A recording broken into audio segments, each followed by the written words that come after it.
Thomas suddenly remembered. "Silly stick in the muds," he chuckled. "I'll show them.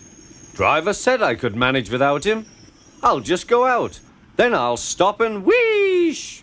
That'll make them jump." Thomas thought he was being clever. Really, he was only moving because a careless cleaner had meddled with his controls. He soon found his mistake. He tried to wheesh, but he couldn't. He tried to stop, but he couldn't. He just kept rolling along. He didn't dare look at what was coming next. There was the station master's house. The station master was about to have breakfast. "Horrors!" cried Thomas, and shut his eyes. The house rocked. Broken glass tinkled. Plaster was everywhere.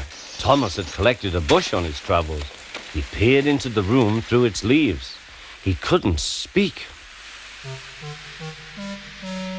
The station master was furious. He collected a bush on his travels. He peered into the room through its leaves. He couldn't speak. The station master was furious. His wife picked up her plate. "You miserable engine," she scolded. "Just look what you've done to our breakfast. Now I shall have to cook some more." She banged the door. More plaster fell. This time it fell on Thomas. Thomas felt depressed. Workmen propped up the house with strong poles and laid rails through the garden. Meanwhile, Donald and Douglas arrived.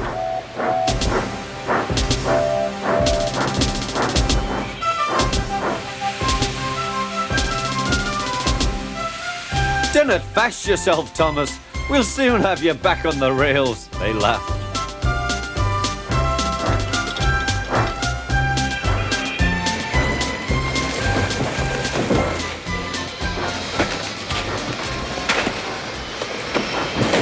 Donald and Douglas, puffing hard, managed to haul Thomas back to safety. Bits of fencing, the bush, and a broken window frame festooned his front, which was badly twisted.